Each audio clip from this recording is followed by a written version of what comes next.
Welcome in, everyone, for another episode of What's Bruin. I'm your host, Chris, joined as always by Gayle. Gayle, are you pumped for tonight's show? Absolutely. I'm so excited. I love our guest. I love his work. I love collaborating with him, and he is phenomenal, and I can't wait to get into it. I have seen him for the past couple years at development camp. This guy puts in all the effort, all the hard work, even after the 3 a.m. finishes on the West Coast. You all know him from YouTube. It is the one and only Low Quality Bruins Fan. Ian, thank you so much for joining us. How are you? How are you enjoying the season? What's going on, my friend? Well, I'm glad to be here. Thank you for having me on. I'm doing well. It's funny you jump into how are you enjoying the season. I think you understand how big of a question that is, right? Yep. I genuinely am having a lot of fun with it, but it's got its ups and downs. I think we could easily say that, right? Call ups and call downs. Yep. Yep, that's a good way to put it. Dom, I love you. It's Dom already in the chat. Chris says new guest, or Dom says new guest, same old video intro. I guess I will make you a new one. Dom, I just have not had a chance to cut all the clips and everything. I'm working on it. All right. There's only so much time in a day.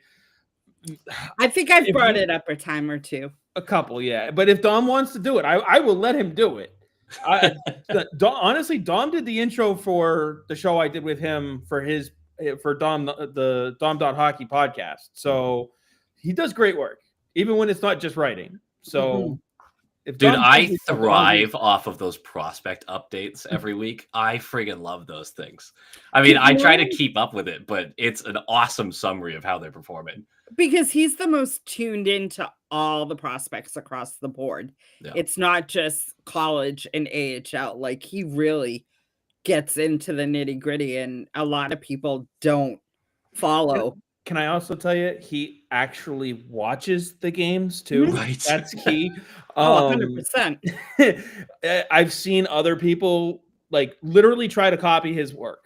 They will just re-summarize what he does, and you can tell that it's been through almost an AI generation of rewording, and you're just like, it's not. Listen, if you want to aggregate Dom's work, just give him the credit for it. Well, that too. He teased the Blanash to UMass stuff like a week before that announcement happened, right? Yeah, he commented right on our show. Yeah. He had that. And of course now he's going to UMass, so that's gonna be fun. Oh yeah. Keeping them local. Always keeping them local. We love you. It's never enough about you. See, Dom, it's about you because you put the work in. You do the work, and that's what we appreciate. Yeah. So, but also putting in the work in you with those videos after every game. How many games have you missed in the last 3 seasons? It's got to be what, like one hand's worth, maybe. I mean, there's probably a dozen. The start of this season was tough because my job changed a little bit. So now, I travel a little bit more. It takes me away at weird times. I have events at night. So this season's probably been my worst, and I've missed 4 games this season. I think probably a dozen over the past 3 years, maybe. And that's still the commitment. I'm still with the prospect challenges. I'm at the dev camp and all that kind of stuff. It's fun though. It's having a nice support. The community's super supportive about it. Obviously, my fiance is very supportive of it because you could see how this would piss her off really, really quickly if it got old. But yeah, very supportive, and I appreciate that. Yeah, I can totally get that. But yeah, I mean, like you said, it's been an up and down season. It's been an up and down week since Gayle and I were last on here. Let's see, we've got. Well, Gayle, you wanted to mention something about the ups and downs, the recent down. Who just got sent? Riley Tufte got sent back down to Providence earlier today. There has not been a corresponding move yet, but one has to believe that it's going to be a defenseman if Michael Callahan can't go after being left out of, taken out of the game last night, unable to return with a lower body injury. I mean, that's 4 defensemen? Yeah. Because Yoki Haru's out, currently. Jordan Harris is out, Michael Callahan's out, and Charlie McAvoy. Yeah. Wow. On the season, is it 6 on the season? Well, yeah, because Hampus missed time, and who else missed time? God, it was Hampus, Harris, Yoki Haru, McAvoy. McAvoy, Kelly. Maybe just 5. Oh, it's not bad, guys. It's just 5. Yeah. Yeah, only 5 of your starting 6. And yet people want to bench Zadorov. Yeah, that's an insane take. I think it's pretty easy to say that he's been our best defenseman so far. Oh, 100%. Even with Hampus and Charlie in the lineup. Yeah.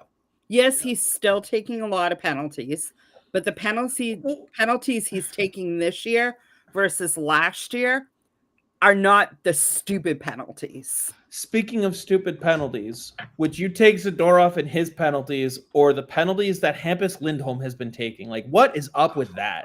It's like he thinks he's being clever about it. I'm like, you're holding the stick, man. You're holding it. Like, it's not clever. It's right there. You're just. Yeah, I would take the Zadorov because a lot of Zadorov's penalties have been, big guy. That guy's big. Yeah. And that guy's small, and therefore it must be penalty. Right. I've actually really liked the discipline in Zadorov's game, oddly enough. I'm curious what he said to get that 10-minute misconduct. Yeah. The Kostelek's made sense because you went after some dude's balls with your stick while he's getting on the bench and the game's towards its end. Like, that made sense. I don't know about Zadorov's. I don't think I want to know. I think I'll leave that. As it was said when in Chicago, it must have been something real personal. Yeah. These guys get to know each other really well as they all come up through the same systems. Oh, yeah. We mentioned the call-up. I'm with Dom. I'm guessing it's one of the right shot defensemen that gets the call. Soderstrom or Sweezy are right there, in my opinion. Sweezy's just been really consistent in Providence all season. Soderstrom had an injury early on, but he's really come on since he came back from it. And they have a little bit more depth now down in Providence. Guys like Gallagher, he's back in the lineup. So they're getting a little healthier down in Providence too. So I could definitely see him come up. Soderstrom had a brutal camp, like a really bad camp. He did. He's kind of turned it around. I haven't been able to keep my eye on him. Well, a lot of people were shocked that he actually, because didn't he make the opening night roster? No, he was one of the last defensive cuts. Oh, that's right. That's right. Yeah. But ever since being sent down, like, he's gotten some time. Like, you could just tell it was an adjustment back because he was in, Europe last year. So, like, he had some adjustment to make. And I'm not saying he's going to come in and be, Charlie McAvoy on the right side. But this guy's played in the NHL before. And at least in the AHL, it shows.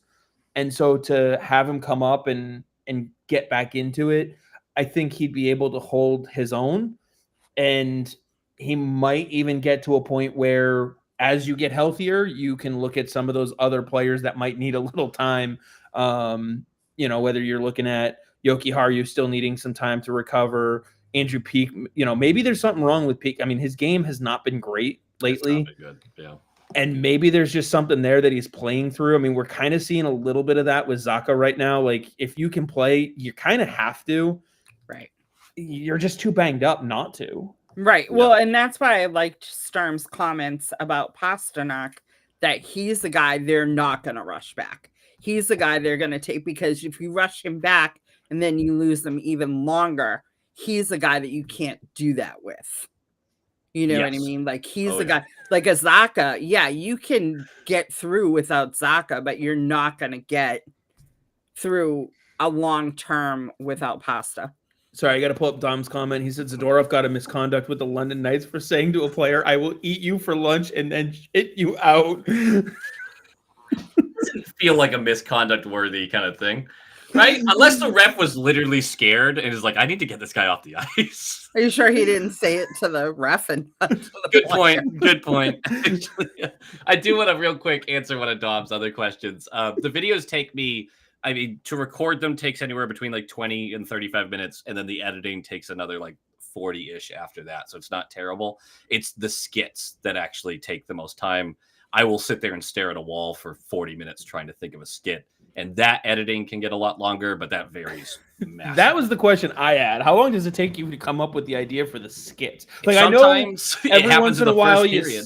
yeah, I was gonna say I know every once in a while you're like, well, I'm leaving this in even though it doesn't fit anymore. Yeah, but then there's other times where it's 1 a.m. and I still don't have an idea, and I just gotta sit there and sit with the silence until something pops into my head, and I'll start going through more stats and more results for the night and things like last night Calgary getting blown out by Nashville. I'm like, let's make fun of that for a second. That'll be fine. We'll bring that in. And I've spent over a decade and a half, probably over 10 grand on jerseys at this point, but. We're not going to talk too much about that. It's funny that he asked Ian about his jerseys. Did Dom not see my collection? Oh, you went through them at one point. There's Gayle, how many do you got? Uh I love that when you're like, I don't know. Hold on. Yeah, I don't know. I mean, I have some hanging downstairs in my she cave. And then I have ones that have signatures that will never be worn. Those are also hanging up. And then I have a closet full in this room. I love that when you need to like take specific parts of your house. You're like, this is just designated for this now. Yeah. Sorry. Yeah, my she cave downstairs, though. I mean, this is my office, and you can see the Bruin stuff I've got behind me. And this is only behind me. I've got all 4 walls covered. And then my she cave downstairs is just littered with Bruin stuff. And then, yeah, like I said, I got a closet full of jerseys in there. I just haven't been in one place long enough to start spreading my stuff out. I think I have in total maybe 4 or 5 jerseys. So like it's not a huge jersey collection or anything like that, but a few pictures. But I think in the last 10 years, I've moved probably 7 or 8 times. Like it just is That's constant thing. Yeah, that's a lot. Yeah.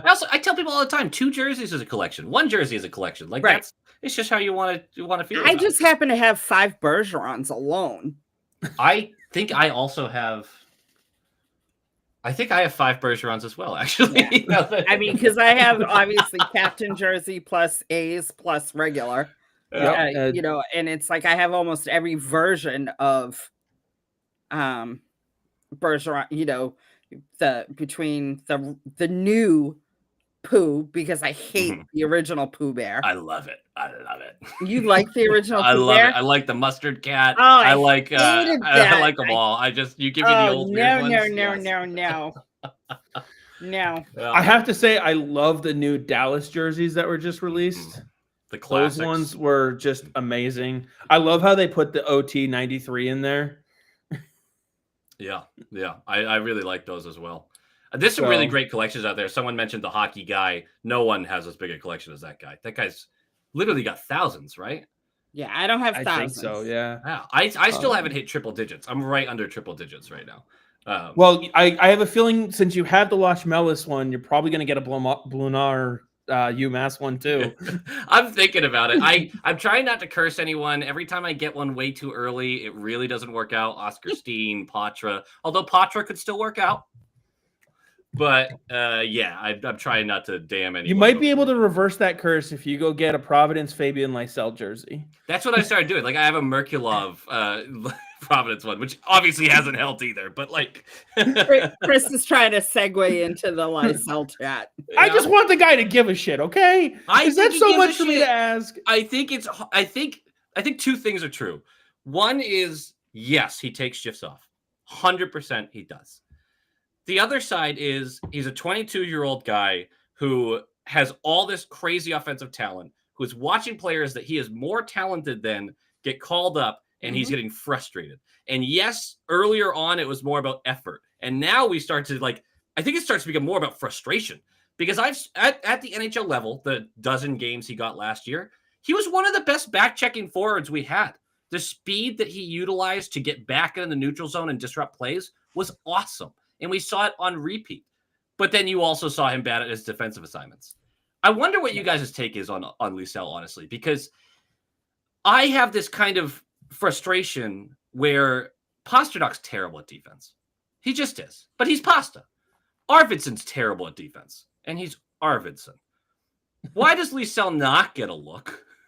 He could be terrible at defense. I get it. We want him to be better at defense. But at the end of the day, you could also say, okay, well, you're designed to be an offensive player. You're going to be with a Fraser Minton type who's going to be excellent defensively through the center of the ice for you. I think, and this is just from talking to Mougenel and previous coaches that are no longer with Boston, is that they've always told Liesel that he doesn't need to set the world on fire, but he has to pick a lane and he has to stay in the lane. The 4v1s are tough. I'll give you that. I will give you that. So, like you said, first and foremost, he's 22. So anybody who says I'm giving up on the guy, I've got an agenda on the guy, I hate the player. No, he's 22. He still has plenty of room and time to grow. And Dom points out that Poitras's the number one prospect other teams are asking about, which totally makes sense because right now, fit-wise, especially with Hagen's in the system, it's just tough to see how Hagen's, Liesel, or Hagen's, Poitras, Letourneau, Minton, Lindholm, Minton, how do they all fit in down the middle? At least Husadinov, though, can play the wing and still plays it very, very well. Not that Poitras can't, but like he is so offensively gifted in the plays that he can make. Do you really want to move him from the center position and put him on the wing? Like, well, I mean, it worked for Zacha. It did. I think Zacha's going to end up being one of them, like, not end up being. He's a more versatile player than Poitras will end up being. Right. But I can see why Poitras would be a hot commodity. 19 years old, makes the NHL, looks okay. At least can handle the speed of the game, maybe not the physicality. And like you're saying, we actually, it's a weird thing to say out loud, have an abundance of centers. Right. Well, I think funny how quick that happened. The value of those varies a lot.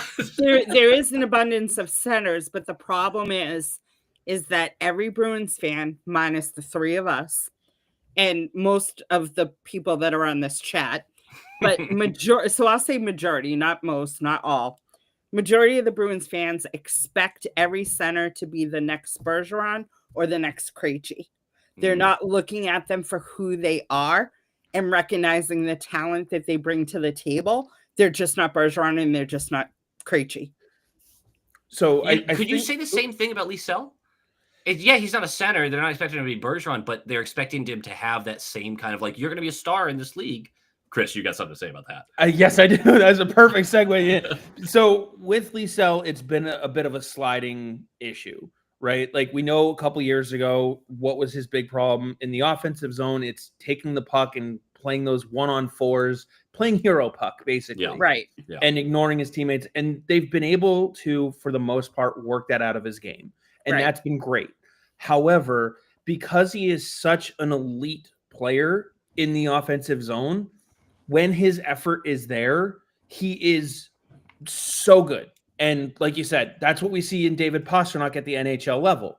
Now, like you said, David Pastrnak, compared to a Patrice Bergeron, sucks at defense. Yes. No one ever says David Pastrnak has to be Patrice Bergeron. No one needs David him to be. Pastrnak No one sucks at wants defense him. compared to David Pastrnak isn't. But the thing about David Pastrnak is he's not used on the penalty kill at all. Like he's not even a question. The only time he's on the penalty kill, if it's the last 3 seconds and Geeky's in the box. Yeah. You know what I mean? That's the only time he's ever used on the penalty kill. It's not like he's out there. The thing about Pastrnak and Liesel is that Pasternak's effort is 100% of the time. Right. He may not never take a shift off. He may not make the play. He is defensively incapable. He doesn't have the skill defensively to make a play, but he will try his ass off to do it. He might even take a penalty. I don't know if I would agree with Pasta being 100% on a shift every time. I think he's better than Liesel. Okay, hold on. Yes. Similar to how we were talking before we came on here, even Brad Marchand took shifts off. Yes. Like it's in every player's game. It's pacing themselves. Yes. But knowing when to do it, knowing how to do it. I mean, do we really think Patrice Bergeron went 100% on every single shift, every single second of it? I can almost guarantee you there were times in there where there was a little bit of backing up. I have a broken, like, Bergeron's a god to me. It's never going to shift. I can't help it. The guy played with a punctured lung, torn cartilage, a broken rib, and you're going to tell me he took a shift off? Nope. Nope. Him and Chara. You're just talking to a couple homers here, bud. him and Chara. But see how much you're defending Patrice Bergeron? I will forever. Look. Do you see? He's. I know. But that's my point, though. That's the bar that Chara and Bergeron set. And so now all of a sudden we're okay with adjusting that bar for David Pastrnak. Now we're okay with adjusting it a little further for Fabian Lysell, who's the next elite offensive player we're okay with lowering the bar for. Now all of a sudden, instead of having the bar up here, our bar is now way down here, and we're the Toronto Maple Leafs who can't make it past the first round for a decade and a half. I see your point. Never I compare the Boston Bruins to the Toronto Maple Leafs. But I think what's missing from that point is when you build a team structure, there has to be the ability of the chemistry to exist in the locker room. A player who's taking shifts off and not doing what they need to do defensively and is also not performing offensively is going to draw the ire of the rest of the boys. It's not going to work well. But you have players like Pastrnak or even Arvidsson right now, who's doing well and people like him in the locker room, as far as we can tell. Arvidsson's really bad defensively. He's really, really bad. But people let that go. He's a veteran presence. You can have specific individuals who know their roles, and the coach can be honest about those roles, which Sturm is absolutely going to be. If you were to say, hey, we're going to change the standard for the whole team, obviously you get really concerned about that. But when you're like, hey, this guy's an offensive specialist, we want effort in the defensive zone, which is where I'm agreeing with you. But his lapses are something we do have to live with because he's not very good defensively. That's where you're trying to get Lysell to. Effort, even if you're not very good at it. But the other thing, too, is that we have to remember that Pastrnak and Arvidsson have both earned their spots. Yep. And Lysell is not pushing them out of the lineup with his liabilities. Also, he needs to be able to, like we talk about it all the time, Chris, who is he pushing out of the lineup? Whose spot is he taking? Well, and you're not breaking up that third line of Minton, Minton, Kastelik, and Jeannot. I forget about Jeannot. No, like you're not breaking up that line. So, and the second line with Arvidsson back, Zacha back, and you have Mittelstadt. They were clicking before the injuries. Yeah, you want to give them to work their way back, right? And then, of course, you're not splitting up Geeky, Pasta, Lindholm. If they're healthy, right. And when they weren't Elias kills me, man. I would knock him down so far in the lineup so fast. Like, I know that's not super fair. At the beginning of the season, they were playing really well together, and then Lindholm got injured, and then Husadinov stepped in like he was the second coming of a first-line center, you know? Yeah. He stepped in with no issues. With Pastrnak out, Steves has been on the first line. He has been playing well. And you're like, what the hell is going on? But here's the thing. While there's those injuries, I'm very comfortable with Steves being a fourth-line guy because I think that's what he's built for. He's shown that he can move around the lineup. He's a very versatile player. I'm loving what Steves is bringing. I didn't expect this. I'm loving it. Yeah. But the opportunity to bring Lysell up was there while Pasta was out. Because he had, 12 points in 9 games in the AHL?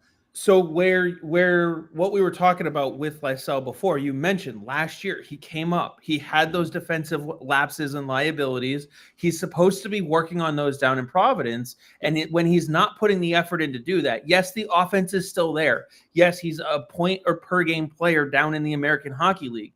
But he also wasn't lighting up the score sheet when he was up in Boston for 12 games last season. It was taking time. So, and with, I know you've seen Dom talk about that 10-game bump a lot. Even with the 10-game bump, he still only had 3 points in 12 games, and he was overall a minus player. So to be fair, he was getting time. He was getting over 10 minutes a game, between 10 and 15 minutes a game. So the chances were there offensively, and the chances were there defensively. and it just wasn't there yet. Do you remember what was happening to that team for about a 3-month span while he was up? I don't know if that's fully like, well, he couldn't But make if he's anything this happen. offensive No player, one could make anything happen. That entire section of the season. Well, the Geeky other and thing Pasta is- were still scoring though. So if He wasn't on the line Lysell, with those guys. but if Lysell was supposed to be, so if he is truly this elite offensive talent, he should have been able to produce a little bit more on the offensive side. He should have had more opportunities, even if some of them weren't hitting the net. If he was Sure. getting, saves, things like that were just stoning him, and you're like, okay, these will eventually start to go in. Like, But you you're weren't also, seeing that. You're talking about a player like, okay, time to adjust to the NHL. You are working with the drolls of what we have left. Your line mates are not able to keep up with you at all as far as skating goes. And you guys are getting pummeled in possession every time you're on the ice. And that was for all the lines, every single one of them. So I agree. Lysell had good shifts. He also had bad shifts. I'm not saying he didn't. He had bad games when he came up. But to ask a player to be like, all right, it's your time to try to transition into the league. We've already sold. The attitude in the locker room sucks. Everyone knows it's a lost season. Good luck. It does feel like that should be taken into account a little. But here's the thing. It was in the sense that everyone got the fresh start at the new year. Yes. And he had a terrible camp. God, he had a terrible And he had a camp. terrible camp. He went down to Providence. And so the message when he got sent down was, show us why you deserve to get the call. And he hasn't done that yet. I think his recent stretch has. The problem is the forwards all get healthy right as that would be. Arvidsson came back. Middlestat came back. Zaka came back.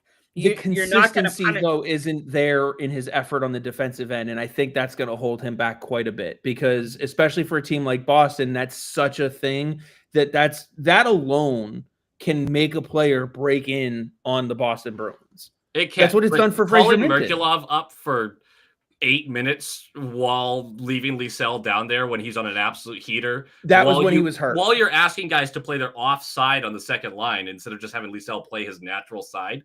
It just felt weird. Lysell was still injured at that point, though. When that call-up was made, Lysell hadn't come back yet to the lineup. He had. When Merkulov came up, he was back in the lineup.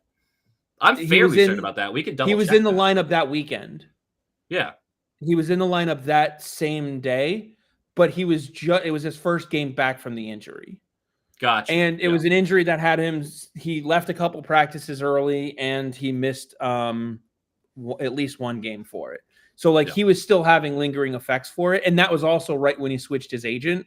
So off the ice too, there was a lot for him going on. It didn't seem like it was a good opportunity to bring him up and say, hey, by the way, now go help a decimatedly injured big club and prove that you can stick in the NHL. There's a lot for the player to handle at that point. And I'd like to add that Marco Sturm's comments about John Beecher come into play about the fact that everyone had a fresh start, a new coach, new system, new everything. Everyone had a fresh start, right? He didn't have a good camp, so he got sent down. So Beecher never got it going. He never showed the coaching staff that he want. You know what I mean? Sturm was not. So maybe that's what it is. Maybe they're not seeing that Lysell is giving them what Marco Sturm wants. Sure. Yeah. I think Remember all the people who were upset when Beecher got waived? I don't hear those people anymore. I didn't hear them in the first place. I'm into my bubble of we were at this point, Beecher I only heard the actual Beecher fans. Yeah. I do want to get back to some of these comments. So Where'd you go? Higgins and Letourneau and Minten are my untouchables that you absolutely do not trade. Yeah, you can't. Minten's ceiling might literally just be this, and I still think he's a championship-worthy 3 when he's aged a little bit. But a 3C, the game that he has, I want this guy to be with us for the next 15 years. I love what he does. People will point to his point totals and be like, "Well, it's not that impressive." I don't give a shit. The rest of his game is. I'm super satisfied with him. Yeah, I just had to jump all over that. Love Minten. No, I don't trade Minten at all. Higgins, I do everything I can to keep him. Yep. I mean, again, if we're talking a deal that gets you a player like a Jordan Kyrou or a Quinn Hughes, someone like that, I'm at least considering the option. I think you have to, but that doesn't mean I'm rushing to include him in a deal. Yeah, But everyone has their you're not price. getting a Hughes when a Hughes wants to play with his brothers. Right. That's what I mean. Because you're not going to risk getting him for half a season and then have him sign as a free agent with a club that's going to bring him together with his brothers. Right. It's Also, just not worth it. I think when someone says untouchable, the meaning has become more like untouchable unless there's an egregious deal that we absolutely have to accept. I mean, my only untouchable right now has been David Pastrnak. That's it. Like everyone else could get sold. Right. Well, I mean, I had no problems with the trades last year. I loved them. 100% had no problems with the trades last year. They were because on point. I saw a tweet today, and I wanted to bring this up. Sweeney and the Scouts, they've gotten better in the draft. Let's not even bring up 2015 because I'm done talking about it. But what they did at the trade deadline, what they saw, like the players that they got, the Minton, the Husadinov, Will Zellers, to get these players and give them even when they got Geeky 2 years ago, 3 years ago, or whatever it was, they saw something in him that Seattle had buried, and then look at it. You know what I mean? It's like there's something about, I don't know if it's putting on the Bruins crest. I don't know if it's playing with players like before Bergeron and Krejci and Chara and now Pastrnak and McAvoy. But there's something that, and yes, there's some eggs in there that aren't good. But even look at Steve's. Yeah. No, I think they did a stellar job over the past 12 months of what they were trying to achieve. And obviously this is still a retool year, but a really, really, really good start. And it's really scary to think that I don't think the front office is serious about this. And actually Dom might have something to say about this. I also want to know who Dom's talking about with his 5-on-5 per 60 stat here. Yeah, I do agree with Bear Force, though, that Steve should stay with the big club. We'll be talking absolutely. a little bit more about him. You send the wrong message if you send him down. Like, he's done everything you've asked. You know who's 31st in the league on 5-on-5 goals since 2023-24 and only plays 10-18 per game? That's who the Bruins need to get. I've been begging for him. That was Morgan Geeky 4 years ago, by the way. I'm pretty sure he was the guy who was like... Brad Lambert? No, couldn't be Lambert. I don't think so. It's going to be that kind of name, though. I really am curious who Dom's talking about here. I know up here, Matrix mentioned that the Bruins should go get Alex Tuch. He's the perfect. He's a perfect forward for the second line right wing next to Middlestad. Big power forward, gets in front of the net, mixes it up. I like Tuch a lot.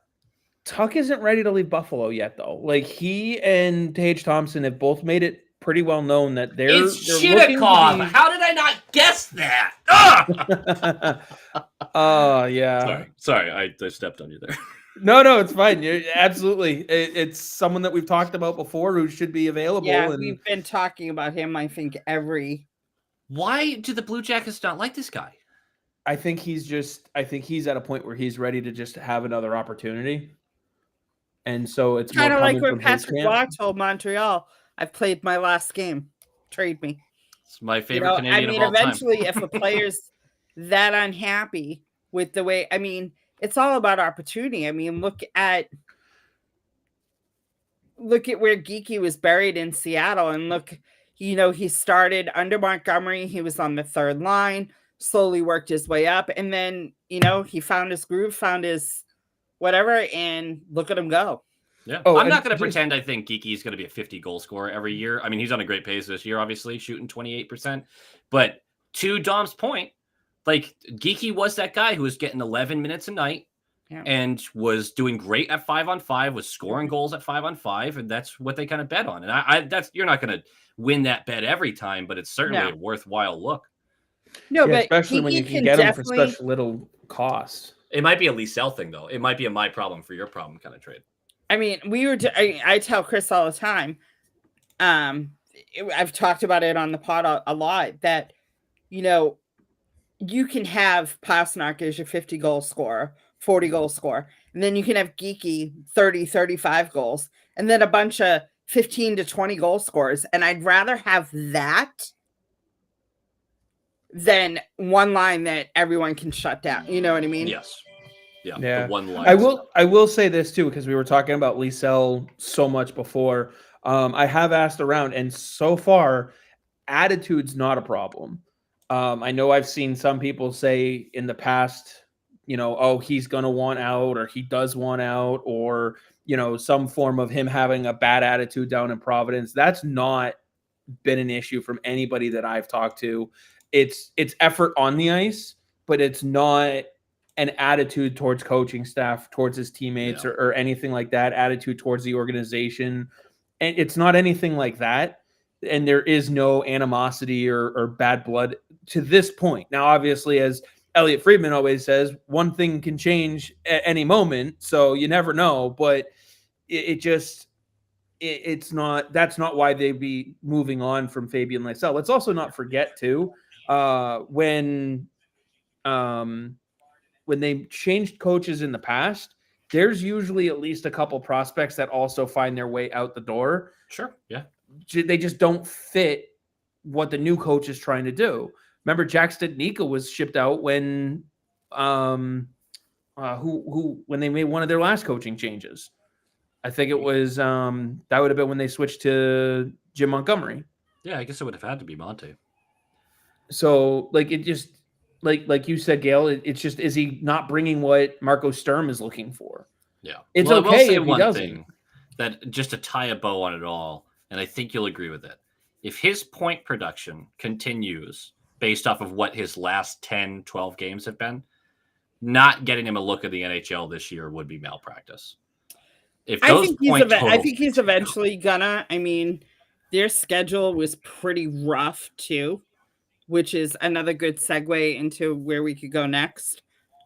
Everyone's schedules are all effed up, for lack of a better, because of the fact of the Olympics that now they may not be participating in. Mm-hmm. I'm not panicking over it just yet. I know they've had in the past where the arenas are not done until the very last minute. Right, but I'm not panicking. It's not just a matter of the arena not being done. It's not the right size. Yeah, that's the crazy part. 3 feet. They're not going to not go, they're not going to risk their players going there on a rink that's not regulation. Yeah. If the rink is done, they'll be there. If it's 3 feet too small, 4 feet too small, they'll still be there. I disagree with you. I will say I fully believe they'll be there because of money. The amount of money that would be lost after investing all this in the Olympics. And the players want to go. Yeah, the players aren't going to look at the slightly players smaller are going to rink. want to go if it's not the right size rink. Yes, 100%. No. 100%. Wait, you're saying the players won't want to go if the rink's not the right size? No. I don't think they will. I think you might get a couple of them who say I don't want to go, but for the most part, these players are looking forward to this Olympics because they want to be there. If the rink isn't the right size and they deem it to be unsafe conditions, the players are not going to go. True, but that's two different things. Right. Well, that's the whole thing. If the rink is not the right size, that brings in the safety aspect of it. Sure. I think the size thing won't bother the players so much. It will bother the ones worried about injury, of course. But a lot of the players, I don't think we fully transitioned into this modern game where everyone's concerned about injuries like the NBA is. I still think the players are still like, I'd rather gut it out and play for the most part. Now the GMs, the owners, everything like that, totally different story. But no, I do think that it's going to happen because of the bottom line at the end of the day. That's look at McAvoy last year. What happened to him in Four Nations? I mean, I'm actively rooting against our guys to be chosen for these teams. I don't want to see them go because I want this team to compete this year and I don't want injuries. So I'm with Gayle on this. I just don't think the players feel that way. I mean, I just don't see all the money, everything that's been invested. The whole reason why they even did the Four Nations last year was a precursor to the Olympics. So you got to No, that's remember not all true. of that money was That- invested. It was a that's huge not the- part of it. It was a huge part of it. Well, yeah, but they also know that the All-Star game does not bring in anything. That's so true, too. doing this Four Nations, which is supposed to grow if they do it again, makes more sense. The players would rather do this, a Four Nations where it actually means something, than a stupid All-Star game. Yes, that's Very that. true. Yes, but the whole thing about it was a pitch as a precursor to the Olympics, and with all of that invested in it, they are not. They being the players aren't going to be looking to back out of it. They're going to be looking for reasons to go. I just I can't sit here and say right now this is the biggest problem to have. I mean, it's a problem, and it's definitely one worth monitoring. But until they announce they're not going, I can't. I'm going to believe they're going. Also, someone should ask, what the fuck are you guys doing out there? You can't build a rink? You can't build a couple rinks? It must have been lost in translation between metric to non-metric. America can build a rink in a week. Keep going. I'll be right back. Like I just don't get how it gets when they get there and they're like, it's 4 feet too short. Like if it was like a foot short, okay, like someone mismeasured, someone miscalculated, like okay, things happen. Mhm. But a whole 4 feet, I'll bring her back on when she gets back. Sure. Like I've heard 4 feet, and I've also heard 3 feet, 4 feet, 5 feet, 6 feet. Like I've heard so many different things about it. Like if we get there and there's a puddle of water, we're gonna have a problem. Yeah, I'm with you. Dom, actually, you might be right about that. I can't remember. This one, Gosh, it felt like it was about the Olympics, but maybe you're right. precursor to World Cup. Well, I think it is gonna help bring in international before Look at his next match. Italians can build their Coliseum but can't build an arena. That Coliseum's falling down, you know. I mean, it's only been how many years now? That was funny. Good stuff. Let's see. Who said it back here? Oh, Bearforce said would still like Velarde. Wonder if he could be had with the Jets having a down year. The Jets are an interesting one to keep an eye on, especially as a potential trade partner. I mean, think about how their lineup could get a couple young guys like a Padre or a Liesel or, a few other guys from Providence if they have to sell because Hellebuck is now injured. Gale's back, so let me bring her back on. Yes, there's names that I'm comfortable with moving off of, but we're very much tiptoeing this tightrope where if you're going to spend real future assets to improve this team right now, it is GM malpractice. It is a fireable offense. You could tell me, well, we're in a wild card spot come trade deadline. I'm not saying we have to be sellers. You cannot be hard buyers this year. You can't do it. It's just completely inappropriate. Unless the player you're bringing in has a long-term commitment to your franchise. Yes. If it's a fit for the next 4 or 5 years that helps with Pasta's prime and McAvoy's prime, Swayman's prime, yes. But that's always kind of like you can't move off these guys unless the deal is too good to pass up. So I guess that asterisk will exist with every conversation about trades of like, you can't be buyers unless this is a no-brainer. Right. Yeah. And Don points out the NHL wanted to make it work without the IIHF. That's why Four Nations was a precursor to the World Cup of hockey as opposed to the Olympics. The IIHF is a fucking mess, man. Anyway. You're not wrong, though. People struggle with it. It's fine. Well, I'm not going to get it. It's fine. Everything's fine. Ooh. Brutal. Do we have a game on, Gayle? Yeah, the Fleet in Vancouver. They're that's playing, right. They're playing at Aganis. Gayle, can you walk me through a little bit of the Fleet season here? I have not been able to pay attention, and I feel like a bad fan for doing that. But okay, it's just their third game, but they're the only undefeated team. They're 2-0-0, sit at the top of the league with best team in Boston, best baby. Team in Boston. All right. Well, not if you count the Patriots. Good point. That's a good point. They just had the PWHL just had instead of like they call them their PWHL starting 6, which is basically their monthly awards. It's 3 forwards, 2 defenders, and a goaltender. And the Fleet had 3 players. Nice. Susan Tapany as one of the forwards, Megan Keller, the new captain, as one of the defenders, and Erin Frankel as the goaltender. Erin Frankel has stopped 49 of 50 shots that she's faced. Boston and goaltending, you know. Well, you know, and that's what Chris and I have talked about this a lot, and I've actually asked Danielle Marmer about this because it's a Bruins thing where they start goaltending and work their way out defensively, and then they get defensive forwards, and then it's the offense. Like, it's always been a Bruins trait to be hard to play against. And Chris Spar, the new coach for the Fleet, who replaced goal. Sorry. I had to mute myself right there. I'm just silently laughing on camera. Abby Newhook. There you go. I gotta say, sometimes the comments are great. First off, Dom mentioned that the Bruins charter airline went bankrupt.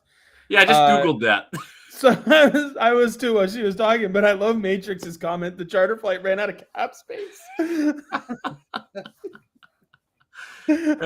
This is also a tough year to have this many injuries because the way the long-term injured reserve, the injured reserve, the cap space, deadline cap space works, it's not advantageous if you're using up that IR space all year. It's not a good thing. I don't fully understand it yet because it's new and dumb and complicated. Dom knows all of it. But yeah, not a great year for that. Gayle, you were saying you were talking about the Fleet's coach. I'm sorry, we just completely derailed that on That's you. okay. That's okay. So Courtney Kessel, who was the coach for the first 2 seasons, stepped down and took the head coaching job at Princeton, where she was an assistant before she took the job with the Fleet. And so they brought in Chris Spar. And there are some people that are like, you know, why bring in a male coach for a female? I'm like, it's a coach. As long as it's a good coach, I don't care. Male, female, Martian, you know, I don't care, you know. Right. Yeah. And his new system, it is the preseason availability. His comments were, we have to be a team that's tough to play against. Gee, who says that all the time? I feel like I've heard that before. Yeah.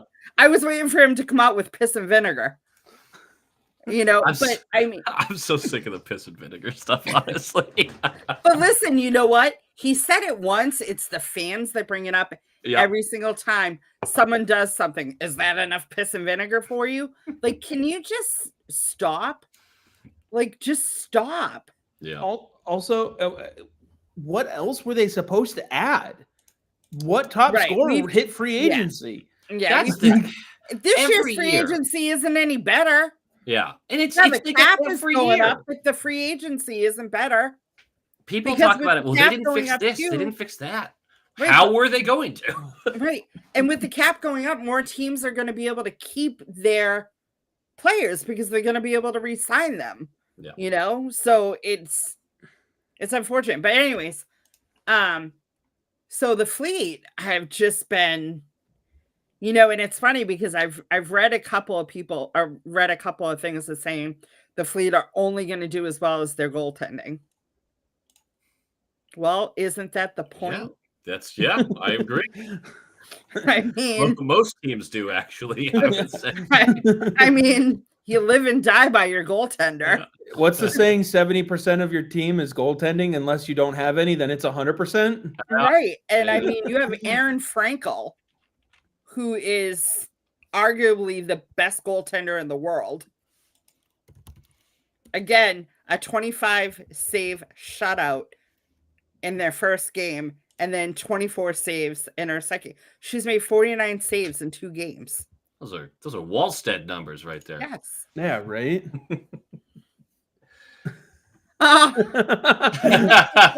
That's pretty good. Tom, not yet. Not yet. But he has to continue to listen to you, so he does. Close. Actually, you made a comment before about re-signing players, Gayle, and my brain immediately went to another rumor that keeps going on out there. But you were still talking about the fleet. Was there anything else that you wanted to add to that about the fleet and their upcoming? Because there was just a major announcement for them as well. Yes. So right now they have 4 games at Agganis this year, which we all know is home of Boston University, right? So they have 4 games at Agganis. Tonight's the first one. They have another game Sunday at Agganis, which ironically is the same. It's the same day that the Bruins alumni plays the cast of Shoresy at the TD Garden. I love Shoresy. But they had a major announcement yesterday that they are playing their first game at TD Garden on April 11th. So, I mean, they've played NHL arenas because they've played Little Caesars. They've played out in Seattle. They've played at the Excel Energy in Minnesota. But this is the first time they'll be the home team at the TD Garden. And you can make a day of it if you have Bruins tickets, because the Bruins host the Lightning at 12:30, and then the Fleet will host Montreal at 7. It had to be Montreal. It had to be Montreal. Yeah. And if you're a season ticket holder with the Fleet, it's already part of your package. But tickets go on sale Friday, actually at 10 a.m. So if you already have the ticket to the Fleet game, you just got to drop $1,000 to go to the Bruins game. Right. So I do want to ask you, Ian, though, where do you fall on this Kiefer Sherwood rumor? I hate it.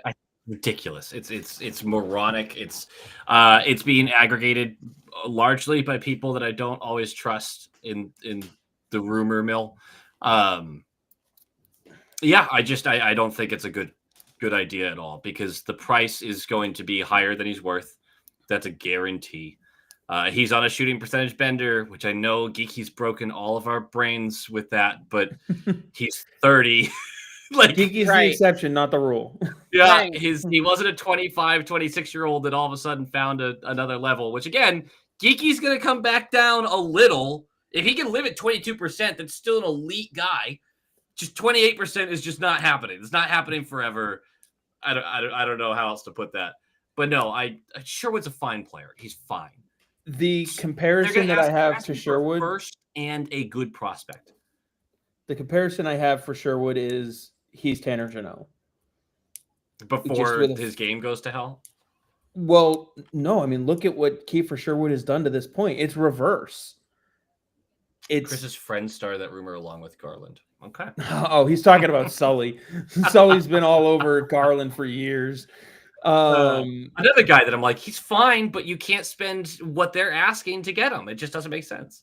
I love Sully, but I sometimes think he throws names out just to get the reaction in the interactions. Sure. I do think, though, I believe the rumor that they called Vancouver and asked about players. And I'm sure Sherwood's name came up. Sure. I'm sure Connor Garland's name came up. But I can almost guarantee you that in that conversation, Sweeney would have said, no, I'm more interested in Connor Garland. Yeah. Like, sorry, I'm like reading the chat. Yeah, no, absolutely. I'm not so sure that I believe the rumors that Sweeney's the one that initiated the call. He may not have. The thing is, if you're not calling, you're not doing your job. Like, I'll give you that all day. If you don't talk to all 31 other teams throughout the year, then you're not a good GM. But it's asinine for people to go, because I'm seeing Vancouver fans be like, all right, well, a first and Fraser Minton. Like, first of all, I'm not giving you a first, and I'm definitely not giving you Fraser Minton. No. So let's work backwards. Sweeney is not giving up Fraser Minton. And just because he had the conversation doesn't mean he's going to pull the deal. Get Fraser Minton. And again, this would be malpractice. This team is just scraping along right now. The underlying numbers are gross and awful. Like, it's fine to admit that this team is overperforming. And we're hoping that this kind of style can keep us in the picture. We get a little healthier. Some things get better. But right now, it's elite, Vezina leading goaltending and special teams. And that's a volatile mix that you cannot trust through a whole season. In the playoffs, you want both of those things to be hot. You can win a cup that way over a month and a half. But for 6 months, I don't know.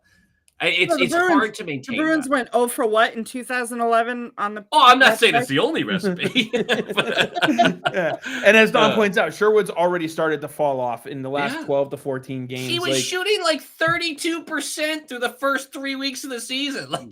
And that's not who he is. Like, if Geeky does this for another 3 seasons, then 4 years from now, we're going to look at it and be like, yeah, he hangs out at 30% shooting. Yeah. Like that's his game. He's got a good shot. He knows when to use it. And the thing is, with Geeky's contract, if he's a 25 goal scorer every year, what a steal. What a great guy to have. Like, that's totally fine. What he's doing right now, unprecedented, ridiculous, asinine. We love it. But he can't be a 30% shooter. It's just not real. It doesn't stay that way. Right. And I feel the same way about the Pavel Zacha trade rumors. I guarantee you, anytime someone calls and asks about him, Sweeney takes the call, as he should. Like you said, Ian, it's his job. He's got to do it. But there's no reason to move off of him. And he's made the comment 100 million times that Zacha is in his longtime plans. Now, I have to ask Dom. He says they need a goaltender. I have an open letter to Sweeney, Sturm, and Asenza coming up. Is that because they need to make sure something is in place in case Swayman gets hurt? Oh, my God. I'm going to slap you. So is Dom on team? Really, you guys, are you on team send Korpisalo down and bring up either Zajac or DiPietro? No. I'm not on team send him down. I'm on team float him and see if you can get something for him. Oh, I trade Korpisalo absolutely if someone gives you anything of value. Yes. I have no idea why anyone would, but if they would, yeah. Right. We'll retain money on that. I think they had a better chance of getting of trading him at the beginning of the season than they do now because a lot of teams have solidified their goaltending. Well, that and Korpisalo has looked terrible. That's kind of if it makes you feel better, Dom's going to slap me first. So I think more teams have questions in goal than they're letting on. There are plenty of teams out there that have a lot that you can look at and bring to the question. The big concern is how ready to move are they? So, for instance, Nashville, how ready are they to move off of UC Saros? Because that team is clearly headed for a rebuild, a retool, whatever you want to call it. How close is he ready to being moved and get another opportunity? Pittsburgh, Christian Jarry seems to have found his game, but let's be honest, they're probably going to fall off at some point later in the year. And now Jarry's a real good-looking piece to get moved. But goaltenders tend to take some time in a new place. I wouldn't be surprised if we saw Vezina caliber John Gibson next year for Detroit. Sure. He looks like literally the worst goaltender in the league right now. That Aspero goal was, there's no excuse. It was absurd that he allowed that. You're up 3-0. You get a point shot from distance and it goes off of your pad and into the net. No screen, nothing. Like, that was inexcusable. We would be burning someone at a stake if they did that. Well, that's because Boston hates its goaltenders. That's true. God, we do. Gail, were you going to say something? Well, I was just going to say, have you ever heard of a Boston team outshooting their opponents 11-0? Not my Boston Bruins. That's what the Fleet are doing right now. They have an 11-0 shot advantage and lead 1-0. Beautiful. Where would the team be if Corby could have won them 2 more games like he did against Chicago? Dom also adds if they can't trade him, they need to buy him out at the end of the year. I also wonder if Corby isn't getting into rhythm because he's not seeing the ice. That's the life of a backup, though. Like, you have. No, I get that. But compared to, Sturm has really tried to push Swayman to be that number one that he wants to be. And so Corby isn't seeing the ice, right? Yeah. And that was his biggest gripe last year, is that he wanted more games. Yeah. And so you have to wonder, though, with a player like that, a goaltender like that, if he's not seeing the ice, except for once every 10 days, not 10 games, but like 10 days with the way the schedule is, And the way Swayman's playing, with the exception of last night, he didn't play too well. But I mean, he is the reason why they won that game, the first game against Detroit. Swayman is. You know what I mean? Oh, Like, yeah. the Bruins Oh, yeah. absolutely were going to lose that game if it were not for Swayman. So you have to wonder, though, if Corpy's not seeing the ice and he can't get into his rhythm, what's it going to take to get him there? He's 3 years removed from a save percentage above 900. Right. yeah, I just think he's a bad goaltender at this point. I think you make a good point. I'm out on Korpisalo. I was out during the trade, so I guess I'm a little biased in that. Right. But yeah, one of the things that I'm seeing with Swayman too is Swayman is now, so obviously we all remember when he came up, he alternated games. Like that was their pattern. And he did that for 2 years. Right. And then last year was kind of that first year where it was supposed to be his net, and he sucked on his third start out. Like, he could not go 3 straight. I mean, can we also remember the fact that he didn't have a camp last year? He had this contract. I mean, there was so much more to why he could not get that third win. Right. But every time it was a consistent pattern. He'd have 2 really good games and then crash and burn in the third one. He would either get pulled, get lit up, whatever. This year, he's been able to go to that third game. He can't get to that fourth game. This was his 4th start in a row yesterday. Mm-hmm. Honestly, I don't think he ever should have been given the net for that game. It should have been Korpisalo's net from the beginning, because it was Swayman's 4th start in a row. I know there was the extra day off in there, but Swayman has never been one to be able to make that extra game adjustment in the regular season. It's not a pattern where they're playing every other night like they do in the playoffs. It's a different mindset. It's a different rhythm. Yeah. So, in my opinion, Korpisalo should have gotten the start in the first place. It was not his 4th start. Swayman didn't play against the Rangers. That was Korpisalo. Let me go back and take a look. Tom told me not to laugh at his comment, and I immediately laughed. This one here? Yeah. When they do a close-up look at his mask, it's almost coming down over his eyes, and compared to every other goalie, and tell me it's not an issue. Dom, you're the only one who notices this stuff. That this is your attention to detail getting you. That's a good one, too. Korpisalo played the Rangers, not Swayman. I thought this was his 4th in a row. No. Got all my facts messed up. Korpisalo played against the Rangers. The 6-2 loss, Korpisalo was in net. Yeah. Well, this is the thing, is it sucks that we can't trust Korpisalo so much because he hasn't had a good year so far. We also do want Swayman to be our elite number 1. 2 out of every 3 games is still an elite number 1. If you're playing 66% of the games, you're getting 50-something games. Great. You got to have a backup that you can put in every now and again, that they don't have to steal you the game, but they can't lose you the game. And I don't think Korpisalo has truly lost this team a lot of games. I really don't. But I also don't think he keeps them afloat very well. No, he gets better as games go on too. You feel a little bit more confident if you're down a goal or up a goal with Swayman in net than you do Korpisalo, obviously. Yeah. And it's a night and day from last year to this year. Yes. The best thing I can say about Korpisalo is he's a number 2 goaltender. Korpisalo plays like Ray Charles is playing in net. Korpisalo is a number 2 goaltender. It is what it is. He's an okay NHL number 2. Like, that's what he is. I would call him a below average NHL number 2. Although if I start going through teams, I don't know, maybe I would change my mind on that, because there's a lot of bad goaltending out there. There's a lot of bad goaltending there is, out there. Yes. And Gordoff 44 here says, should have kept the rotation going. They were playing with fire, not giving Korpisalo some starts, but I would trade him and bring up DiPietro. The thing is with DiPietro, he still gives up far too many goals at the AHL level that would still be NHL goals. Like, so it's not about the saves he's making. It's about the ones that, like, yes, he has great numbers, but the ones he gives up, you're saying, are concerning. Yes. Okay. Yes. He doesn't track plays very well still overall. He still struggles. Like he is a very, very, very gifted in his athleticism. Mm-hmm. Like there's no doubt about it.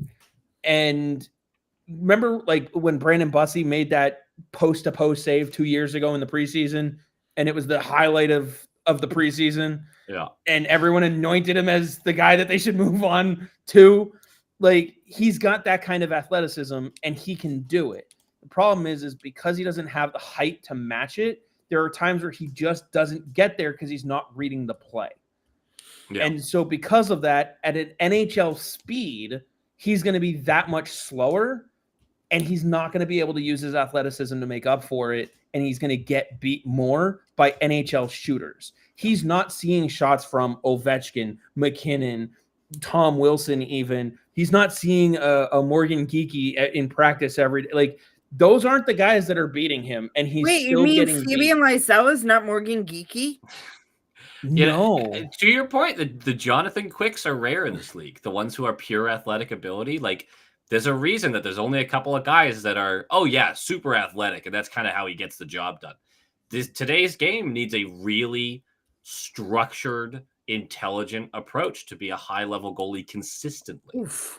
And I'm not saying he won't get there, like, because he absolutely has the ability to get there, but he's not there right now. So if we think we have problems right now with Korpisalo, you swap him out for DiPietro, your problems don't change. You still have a backup goaltender that you don't trust to play in that role. Yeah, it's also just a different name. As a team, no matter who you're bringing into this, unless it's a vet, like a vet, we give up, depending on the site you use, somewhere between the 29th and the 32nd most chances, meaning the first or the fourth most chances. I'm wording this poorly, but we give up a ton of high danger opportunities to other teams. So if you're throwing a rookie in, that guy's going to get blasted. It's going to be brutal. It's weird because, again, you want to talk about the defense. The defense isn't healthy, and that's part of the reason. But until our forwards and defense can maintain any sort of possession in the offensive zone, we're going to be at the back half of these numbers defensively because there's no defensive crew that can handle the puck being in their zone 90% of the freaking game. Like, it just... And that list that Ty has going on for the first goal on the first three shots, that's not just on Korpisalo either. That is against both goaltenders, and it's pretty even against both of them. I'm actually starting a project. I'm going to go back and look at all those goals and really take a look and see which ones are actually the goaltenders not playing well versus, a turnover in their zone and someone's left wide open back door. Like, which ones are we looking at going, the team just sucked in front of them? Because, there's a lot of times where those goaltenders are getting hung out to dry. All of a sudden, you're down by one, and now you're chasing the game. Yeah. There's 4 minutes left in the period, and Vancouver just got its first shot on goal. Sounds like Boston last year. Yeah. A little bit of Boston this year. Depends on the game. Ethan has a good question. If Callahan can't go, who do you want called up? It sucks that it's all on the right side, man. It really does. Why? Because you want to say Brunet? Well, Brunet would be interesting at least. And Soderstrom put such a bad taste in my mouth. I was excited about that signing, but it was so bad in the preseason that I was like, Jesus, you can't play this guy. He was so bad. It's likely gonna have to be Soderstrom would be my guess, but right. But don't you think he's had time to learn the system now? Oh, I would definitely give him a chance, right? Like I'm not gonna be down on him right away. I'm just a little scared, a little nervous. That's all. It's fair. But I think everyone was a little scared with how the defense was going to look when Hampus Lindholm went down. Sure, absolutely. And then Jordan Harris kind of was like, whoa, where did he come from? Had such a great camp. He had a good start to the season, and then just that injury, such a bummer. Well, and then you got to look at how poorly Mason Lohrei played until he was healthy scratched. And then he came back, and you're like, okay, he's playing pretty well. Yeah, and then he went back to playing pretty poorly. Well, Chris and I talked about the fact, too, that by Stern moving him down and putting him on that third pairing and taking away half the minutes that he was playing, he was definitely playing much better. It was absurd that we were judging him based on top pairing minutes. He never should have been in that situation. Right. In the first place. And last year, too, like Chris and I talk about this ad nauseum, the fact that, they lost Lindholm, they lost Charlie McAvoy, Zadorov was not used to playing in Boston. And then they trade away Brandon Carlo. Yeah. Who he was left alone on an island, just like Pastrnak was. Pastrnak was the only tenured Bruin that was like Charlie Coyle was gone, Brad Marchand was gone, and David Pastrnak's like, all right, well, I guess it's my team, and Mason Lohrei got thrown to the Wolves. And then because of the fact that he played top line minutes last year, they immediately threw him back in there, and it was the wrong thing to do. And when he came back, he was playing much better on that third pairing. Him and who is he playing with? Peak, right? No. Yeah. It was Yogi Haru, and then right, but they were playing well together. Yeah, I mean, especially the first couple of games back, I think that the last couple of games have been kind of rough from him. But I think Lohrei is still trying to adapt his game, and he's trying to change his whole outlook on how he's playing the game. But him coming back from the healthy scratch. Like before it, I was like, when do you give up on him? You know what I mean? And now I'm like, oh, okay. He's showing that he has a place here. Yeah. You know what I mean? Like it's night and day with Lohrei. I do wonder if we were fully healthy, if he'd be in the lineup. Well, that's the other thing. If you have Hampus, you have Charlie, you have Nikita, you have Peak. If Harris is healthy, exactly. Where does Lohrei become that seventh defenseman that him and Yoki Haru kind of are in and out of the lineup? Yeah, I'm with you. And I'm okay with that. Yeah. I am too. I also don't not listen to offers on him either. I mean, he just doesn't fit Sturm's system overall. Like it's not the end of the world. Like we're still headed in a good direction, and you still can get a solid return for him. So I like where Tyler's going with this to bring up Soderstrom, and that's probably the person I want to see the most get the call up. But I really wouldn't be surprised between last year and this year. You saw very good consistency from Billy Sweezy, who's also a right shot D and very deserving of a call up. So I wouldn't be surprised if it was Sweezy. I wouldn't be upset if it was Sweezy. He definitely deserves it, but I'd love to see Soderstrom get that. And then Ethan Russell adds that was part of Lohrai's issue. He was playing as the number one defenseman last year, which, Gayle, you and I talked about that a ton. Yeah. And then Ethan says, can we talk about the Yoki Haru contract? Down the stretch, Zadorov actually started taking over that role as the number one defenseman. Yeah. Not only on the ice, but off the ice as well. And this year, he has proven that he is the type of player that the Bruins want and need. And anyone complaining about Nikita Zadorov now is just stupid, in my opinion. Yeah, I was a huge Zadorov hater, hated the contract, thought it was ridiculous, and he has very much proved me wrong. Unfortunately, this is all the time I had, guys. If you want to finish this out, I'm going to scoot away. But thank you so much for having me on the show. Can I ask you one question before you bolt? Because this question from Ethan Russell just made me come up with this question.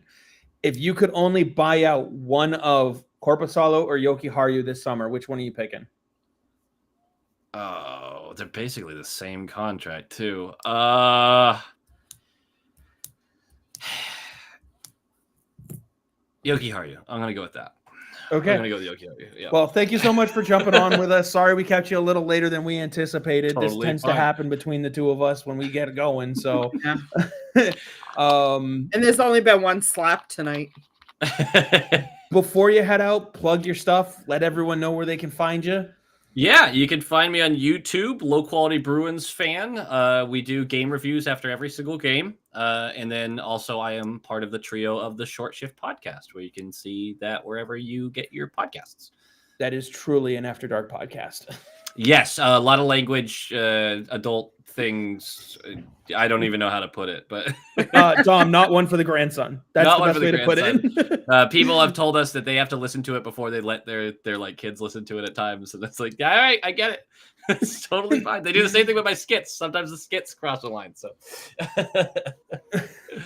yeah, we appreciate it. Hopefully, we get you on again very, very soon. And yeah, until then, Low Quality Bruins Fan on YouTube. Go like, comment, subscribe. Nailed it. Thanks, Thanks, guys. Ian. Have a good one. Thanks. Have a good one, you too. Dom says you buy out Corpy because it messes with Ottawa too. Don't you love those little extra jabs in there when you can mess with two teams? Yes.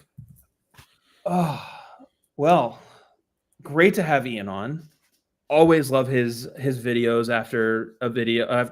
You know what's good content? Wait, hold on. You got to bring up Tom's comment. Which one? Which one do you want me to bring In up? between Tyler and Gordoff's. Oh, the one about buying out Corpy? Nope. Go down. I don't see a different one from him Really? yet. If Yeah, you have time to go back. Oh, this one. If you have time to go back and watch all those goals, I have time to make a new intro video. Yes. See, the thing is Tom, making a new video. Love you. Making the new intro video requires finding the highlights, cutting the highlights, importing them in, getting them in tune with the music. Listen, and a lot if you more have work. time to watch all those goals. All those goals are on NHL.com and take 2 seconds to pull up. Right, but you can also get highlights on NHL.com. You can't download them.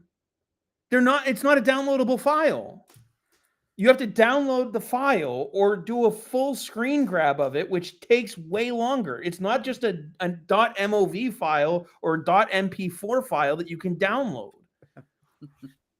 Believe me, if it was that easy, we'd have the video already. I just count every time you play it. I count how many players aren't with the Bruins anymore. Gord has the question of, does Yoki Haru have any trade deadline value? He does, simply because he's a right-handed defenseman, but that is minimal at best overall. And it's kind of the same value he's bringing to you right now. Right shot, someone that you can plug in that gets by. Like, you're the Bruins. You should have a better third pairing defenseman than Henry Yoki Haru. Well, but you needed a third pairing right shot defenseman. That's the worst of the players they got at the trade deadline last year for moves that they made. It's still a win. And oh, by the way, they needed him because they basically, you traded Brandon Carlo for Fraser Minton, a first-round pick, and Henry Yoki Haru. Mm-hmm. You only got Yoki Haru because you needed to fill in Brandon Carlo. And then as you're looking at the offseason landscape, you're sitting there going, there's no other right shot defenseman we can bring in. Right. I can almost guarantee you they were probably looking at Dante Fabro, and then he re-signed with Nashville because it was like a couple days later that they got the Yoki Haru deal done. Mm-hmm. So I don't hate the idea of buying them both out, but you got to have solutions to fill in for them. So you're prioritizing one somewhere. But anyway, I wish Ian had more time, but it is what it is. I was going to talk to you guys about the lineup as they get healthier, because we all were in agreement. Steves has earned a spot here. Mm-hmm. They just sent down Tufty, as we talked about earlier. As the team continues to get healthier, what's that lineup look like? Oh, yeah. That's right. Blenar was the draft pick, okay? When they include the draft pick, you don't always remember who they drafted with it. But yes, okay, so it was Carlo for Yoki Haru, Blenar, Minton, and a first-round pick that's yet to be used. How's that? Is that better, Dom? How do you line up when everyone's healthy and back in? So the first three lines, to me, I mean, obviously Elias, Geeky, and Pasternak they're not healthy scratches. They're in the lineup. I'm not necessarily married to Elias being on that top line. You know what I mean? Like, I think you could move him down if you need to, but I think if they're fully healthy and they're, you know what I mean, then you've got to put those three back together at first. The second line, I want Zucker and Arvidsson together. That's my pair, right? Marcus Sturm's big on pairs. Yep. I'm okay with Middlestat coming out of the lineup and maybe moving Zaka to the middle and Steve's taking that wing. Mm-hmm. Okay. Your third line has to stay the way it is. I don't change it. Janelle, Minton, and Kastelik. I don't think Sturm's going to trade. I don't think Sturm's going to change that. And then you have Husadinov, Corrali, and Asimont on the fourth line. The only other thing you could do is if you're not, I mean, you could put Steve's down on the fourth line and keep Middlestat, Zaka.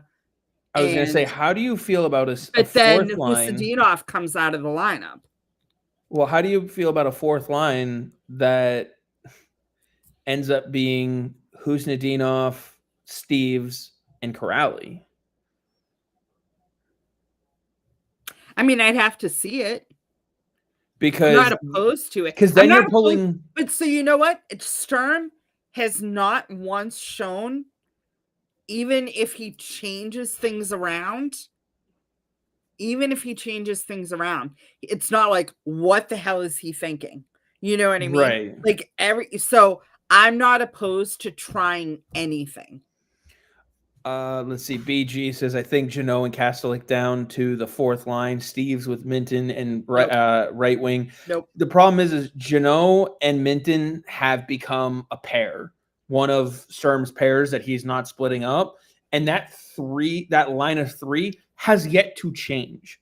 Mm-hmm. So right now, I don't see that at all changing unless one of them gets hurt. No. So that is the only line that hasn't been messed with.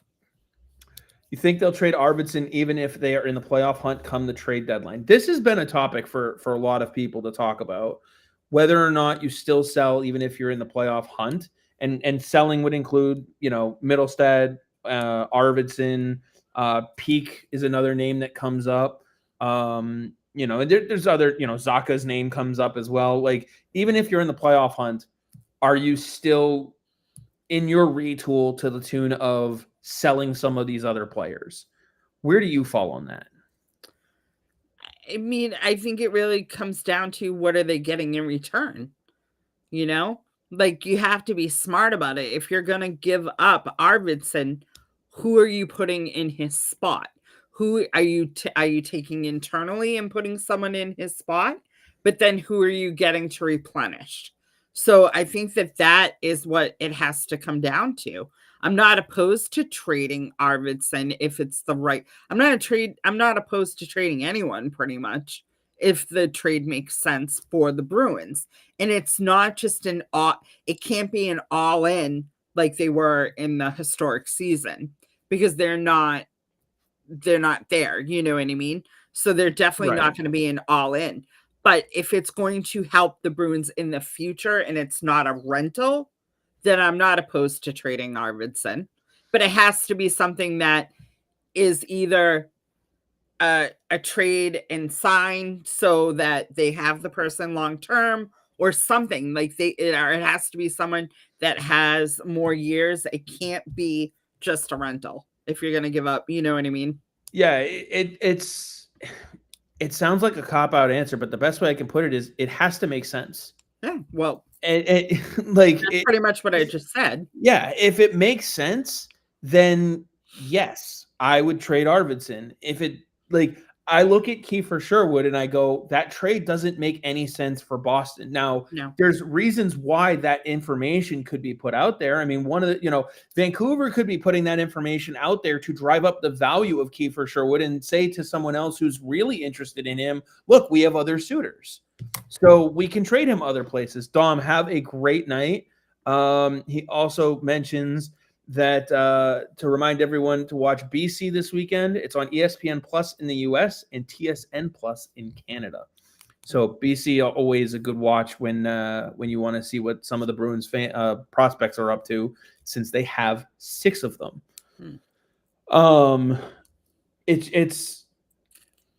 There's a number of reasons why a rumor like that can get out there, though. Do I fully believe that there were conversations between the two teams about those players? Absolutely. Do I think they led anywhere worth going? No, not really. I just don't think it makes any sense for them to bring in Kiefer Sherwood. You already have him on your roster, and his name is Tanner Jeannot. Right.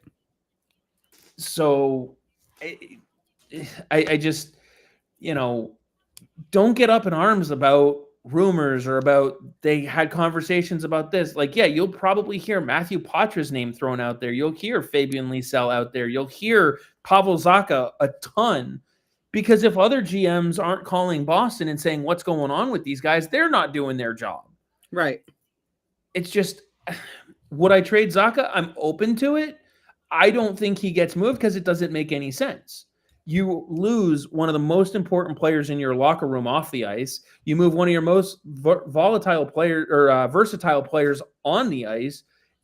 One of your key PK guys, one of your key power play guys, and the best friend to one of your best players or to your best player. Right. So, like, it just doesn't make any sense to do. No. If you're going to get, an A. You're going to get Alexander Barkov back, then absolutely. But you're not getting Alexander Barkov back. Right. Like, if you're getting Quinn Hughes, then, okay, we have a conversation to have. Again, I'm not trading for Quinn Hughes because he is not going to stay in Boston unless his brothers come with him. I was going to say, I'm not looking at Hughes as a target simply because I don't see him staying. Right. But so you're not like, that's why the type would you of player. make that move? Don Sweeney is not stupid enough to make that rental move. He can't start talking about an extension until next July. Well, that's fine, but it's still a rental because he's not here long term. Right. No, I'm agreeing with you. I'm saying he can't start talking about an extension until next July, which means any team that is trying to trade for him right now is going to sit there and go, it's still a gamble. We're not paying Quinn Hughes price until we can talk to him about an extension. Well, and that's the other thing too. Like if a team like Colorado needs an extra push to get, because say Nathan McKinnon gets injured and they need that extra push, then maybe they get Quinn Hughes because of the fact that they're that close. The Bruins aren't that close. The last time Sweeney gambled on rentals was during the historic season because they had no cap space after that. So they couldn't keep any of their rentals. And that was completely different. This is not the year to go after rentals. Whether they're in the wild card spot, second in division, it doesn't matter. It's not the year. Right. In general, it's just not the year. Right. It's yeah, I mean, like if you're gonna get some, like it all depends on who becomes available, and I think that's why Don Sweeney's not making any moves anytime soon, because a lot of teams don't know who they're gonna make available. This Beefcake 0433 says, "Don't look now, but Bussy is 7-1 with a 2.11 goals against average. Doesn't this speak to Bruins not having faith in their prospects over journeyman players? There was no need for Corpy this year." So first of all, bad statement. I'll let you go first. That's it. I'm gonna let you go. Yes, he's 7-1 with a 2.11 goals against average. I'm all for it. He's playing phenomenal. No one expected that out of him. Number one. Number two, it's not about the Bruins not having faith in their prospects. Not when it comes to goaltenders.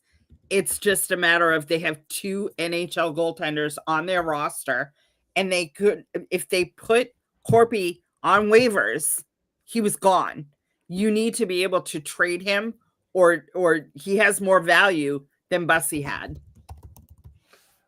Also, with Brandon Bussy, it's let's not forget what he has gone through. He was with Florida, and that's an organization that has worked with Sergei Bobrovsky, and they've worked with a few other goaltenders. Bobrovsky's the main one. Remember what Bobrovsky was when he first got down there? And now how good he is?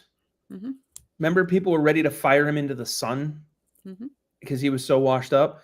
They have good goaltending coaching down in Florida. they have good goaltending coaching here in Boston. So you're going to get a better goaltender overall if they listen to coaches and they listen to multiple coaches. He's not this player if he doesn't get that time in Florida, for one. That's one part of it. For two, we've seen that kind of adjustment made by a player like Tyler Seguin. He gets things together mentally and in a mature way when they're traded, because it's a shock to the system. All right. And just because he's performing well on a team that has great defensive structure, I know they're missing Jacob Slavin, but they still play a very strong defensive structured game in Carolina. They are one of the best consistent teams defensively in the league. Mm-hmm. All right. First of all, give him more time until teams start seeing him regularly. He has another major advantage. He's a right glove. He catches on the opposite side of most goaltenders. So that's going to mess with most shooters the first time through. So he's only played 8 games. Let's see where he's at 18 games from now. Let's see where those statistics are. When teams start to figure them out. You have to keep in mind, too, Carolina is extremely deep in goaltending. Yep. And Kochetkov is hurt right now, which is why he's getting playing time. Right. So when you're their third goaltender, there's really not much pressure on you to be the guy. And so there's not as much pressure on him to have to perform. So he's able to play more relaxed. The perfect example was Devon Levy. When he first came up, he was like the second coming because, again, no one had seen him. He was fresh out of the, off of Northeastern. And then his second time around, it was like, he has some flaws. He's not a bad goaltender. And as Octolax 4803 states, he also got waived by the Panthers this year. Again, it's because of it's all because of depth. It's not because he's a bad goaltender. It's the depth. Carolina wasn't expecting this from him. They took a flyer on him off the waiver wire because he was available. And they had Anderson injuries. Was hurt. Right, and they had injuries. And the only reason why they haven't put him on waivers yet is because Anderson got healthy and Kochetkov got hurt. Right. Like, they're going to run 3 goalies in Carolina for a little while because they don't know who's going to get hurt next. Right. They're running 3 in Buffalo right now, which is – it's a whole nother issue because it's Buffalo, but – it's not unheard of to do. Buffalo's suffering, man. They just are. You start to feel for them a little bit. Buffalo will always Buffalo, though. Yeah. Yeah. Anything to add to that? Also, he wasn't like the records are because the team is scoring. That's the other thing. Mm-hmm. I'm trying to pull up his game logs here because if I'm not mistaken, 5-1 win, 4-3 OT win, 6-2 win, 5-4 win, 4-3 win, 5-1 win. His last game was a 1-0 OT win against Calgary in overtime. So the team in his starts are scoring 4, 5, 6 goals. He's got 1 game with support of less than 2 goals. So let's not act like he's going out dominating and keeping teams scoreless. He's playing well. He's earning victories. The team in front of him is also outscoring because his save percentage is hovering around 900, which is good. It's good. He's fine. That's all they need him to be, and he can get a 7-1 record. So, yes, Ethan, I completely agree. Levi was rushed. I don't know if I'd say he was overhyped. I think completely mismanaged, though. And that's really, I wouldn't be surprised if he's getting a new home soon. I mean, he wasn't bad last year. He was 10-8-2. Oh, yeah. That's why I didn't agree with the overhyped. I don't think he's overhyped. I just think he's been mismanaged and rushed. Then they tried to slow him down and overcorrect how much they rushed him. Right. And that's what's led to the mismanagement. Yes. And again, it's Buffalo. They're going to Buffalo. He's definitely not overhyped, though. No. He's going to get moved. He's going to get another. No, I don't think management overhyped him. I don't think anybody overhyped him. He is good. He is very capable to do what Spencer Knight did. Spencer Knight took time off to deal with personal things and then came back and has started to completely dominate the league again. Mhm. That's how good Spencer Knight is. That's how good Devin Levi is. Give him a couple years in a different organization and he'll be fine. He's that good. Yeah. So, And I'm not just saying that because he's a Husky. well, I'm not saying it because he's a Husky. He's that good. All right. But Mhm. yeah, I hope he gets a new home too. It's just going to be interesting to see. Honestly, if I'm Edmonton, that's the guy I'm trying to get. Oh, 100%. I agree with you on that. I know like UPL's been thrown out there. Like all these other guys are thrown out there. But like that's one where I go Isaac Howard for Devin Levi if I'm Edmonton and try to get that done. So Buffalo made it seem like he would be the next Ryan Miller within a year. I mean, I guess. I mean, he came in and he went 5-2. Yeah, I mean, 5-2-0. his play also dictated that kind of hype. He played well. Right. So, and that was also at a time where Buffalo looked like they were on an upswing. And then as an organization, they took 17 steps back. Yeah. And then they tried to say, well, he's our savior, so we're going to throw him in net. He got overwhelmed by the jump because the team in front of him was terrible. Mm-hmm. And then they said, we're going to throw you in Rochester. And then they started playing the back and forth game. Right. So he'll be fine, though. Anything else? I'm noticing it's a little after 8 o'clock. Yeah. And we usually kind of kick off around 8. So we've already touched on the Fleet, but is there anything that you wanted to add to that? They're up 1-0. It's in the second period. Just, I mean, I know that there's got to be some Fleet fans. Every game is free on the PWHL YouTube channel. You can literally watch all 8 franchises on the PWHL YouTube channel. You don't have to watch NESN, MSN, or any other station. Every single game is on the PWHL YouTube channel. Yeah, they want you to watch. Yes. Somehow, like Yes. it's a weird concept, but they actually want people to watch their games. They're up 1-0, and they're out shooting Vancouver 21-2. Oh, yikes. Yeah. How are they only up 1-0 then? Because I mean, Vancouver's given up 10 goals in its first 2 games, so they're gonna find the back of the net. They just haven't had good looks. A lot of traffic, Okay. Okay.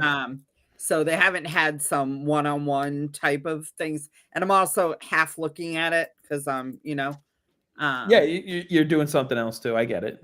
Yeah, but Aaron Frankel has only seen 2 shots. It's gonna be weird. Like I wouldn't be surprised if the next one went in, just because a lack of work. But she's still pretty good, so I wouldn't be surprised if it doesn't either. But you know what? There's been times where I'm rolling with Swayman tomorrow. I go Swayman tomorrow. I'm rolling with Swayman because it's against Montgomery and St. Louis. I think Swayman's gonna have a bone to pick there. Yeah, every bit as much. Yep, I am rolling Swayman because it's Montgomery and St. Louis, and Swayman also, after he puts up a stinker, usually always locks it down. Yeah, he does tend to do that in a great way, and you're going to need that from him because Binnington tends to do the same thing after he gets pulled from a game, and he got pulled from the game against Anaheim. Not last night, but the night before, after giving up 2 goals. Now, the only problem is they have New Jersey on Saturday. And now are we going to roll Swayman? Not we, the Bruins. Are the Bruins going to roll Swayman 3 games in a row? Or do you play Corpy tomorrow and give Swayman the New Jersey game? Because you have to give Swayman a game off. Were there any questions asked? Because I know they did a media today. They didn't practice today, but they did media availability. Was there any comments about the pull in the game yesterday? I didn't pay attention, to be honest with you. I worked too late today and I haven't looked at anything. Because one of two things happened for that poll. Either one, because yesterday Swayman was off his marks. Like even in the first goal when he was completely screened, if you notice that beat him short side on the post, and that's not a goal Swayman ever gives up. Right. He was off all night. He just wasn't aligned, and he deserved to get the poll. He just wasn't playing well. It was just off just enough. In fact, after the second goal, I even said they need to pull him. This just isn't his game. No, Swayman said after the game that it wasn't because of his performance, but a statement to the Bruins that they were playing poorly in front of his goaltender.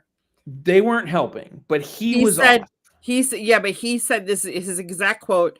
It almost wasn't fair to Swayman because the way the team played in front of him. Maybe he could have saved one or two, but he's been so good that I wanted Jonas in there. So it's because of the way the team played in front of him. So what that tells me is you can go back to him tomorrow against St. Louis. Right. But then again, are you going to play him 3 times in, one day game? No, because you're not playing Korpisalo against New Jersey. I would. Why? They're banged up enough. It's not a divisional opponent. Not that St. Louis is, but like it's not a divisional opponent. St. Louis isn't even a conference opponent. No. But I don't have a problem putting Korpisalo in against New Jersey at home. And then next week you have 2 road games, St. Louis and Winnipeg. You can put Swayman in on both of those. Yeah, I mean, New Jersey is a 500 club on the road. Like they don't play well on the road. Like they're fine. They're a 500 club on the road. They're 7-7-0 on the road. But St. Louis is playing so bad that it's almost like throw a bone for Corpy. You could. I wouldn't get hate Swayman focused for New Jersey. I wouldn't hate it. And then you still have Swayman who can go in St. Louis next Tuesday. So like, yeah, and they're not with Jack Hughes right now. They're below 500 since that injury. So I just tomorrow fully the Devils anticipate... are still in a playoff spot, and it would be a 4-point swing versus a non-conference opponent. I don't. Is it weird that I sit here and go, I just don't care? Like either one, because like even Korpisalo this year has not been so bad that they can't win games in front of them. The team's been bad in front of them. And yes, both goaltenders have given up goals that you want to have back. That's going to happen. Yes, Korpisalo has given up more of them. But overall, Korpisalo has been fine. He's not the reason that you're losing games that he starts overall. So I just... and then because I'd rather give Swayman the night off, have Swayman play New Jersey, have him play against St. Louis next week, give Corpy the Winnipeg game, and then I would rather have Swayman in net on the 14th and the 16th against Minnesota and Utah. Yeah, you're going to need Swayman for those. So, and Corpy can easily handle a Hellebuck-less new Winnipeg. That's why I'm saying, like, if you give him St. Louis tomorrow and give Swayman the Devils, it gives him work. And then you could give Swayman the St. Louis in St. Louis. Yeah, because you have the day of travel. Then give him the night off and let Corpy take. So this is another factor. Thank you, Ethan, for checking. The Devils host Vegas Friday night and then have to fly to Boston fly up to Boston for the game Saturday night. It's an hour flight. They're still playing Vegas the night before. It's the back end of back-to-backs. Like Korpisalo can handle that opponent. Like I'm not overly concerned if he gets that start. And it just... The matchup tomorrow, I think after everything that happened last year, you want to try and especially how the team played against or in front of Swayman yesterday, you want to be able to throw Swayman back out there. It gives him that extra vote of confidence that you're the guy. Like it's just all the little things are more advantageous if you start Swayman tomorrow. You can still give Corpy the net on Saturday, and then you go back to Swayman, Corpy, Swayman. You're going to want Swayman in against Edmonton. That's And 3 then games in a row. That's 3 'Cause games you in a need- row. You can need give him in net Korpisalo against. You absolutely 100% need him in net against Minnesota and Utah. Yeah. But if you go Korpisalo Winnipeg, then you can do 3 straight for Swayman, and you go back to Korpisalo against Vancouver at home. Swayman gets the second night of the back-to-back against the divisional opponent of Ottawa. Also at home. And then he gets the Montreal game on the 23rd. And then you're on your little Christmas break. So, and that gives what, 1, 2, 3 more starts between now and the end of the month or between now and the Christmas break for Korpisalo. Now, if something happens where Korpisalo goes on an absolute heater, you can adjust along the way. You can still go to the hot hand if you know what I mean. Like, it's not set in stone, but that's at least how I'm looking at it. And then Buffalo coming out of the break goes to Swayman. Korpisalo can get Calgary on the road. And then you go back to Swayman in Edmonton to round out the month. I that's how I would look at it. But I'm not Marco Sturm or Bob Cessna, so no, we'll see what they end up doing. We'll see how they end up rolling with it. But yeah, I think we're tapped out on questions in the comment section here. Oh, wait, last one. What player on the team has the biggest bone to pick with Monty that's going to go off tomorrow? Morgan Geekie. Should we put in for the hat trick now? What's the plus minus on that for the betting line? Lori legacy game for his favorite coach tomorrow from Ethan Russell.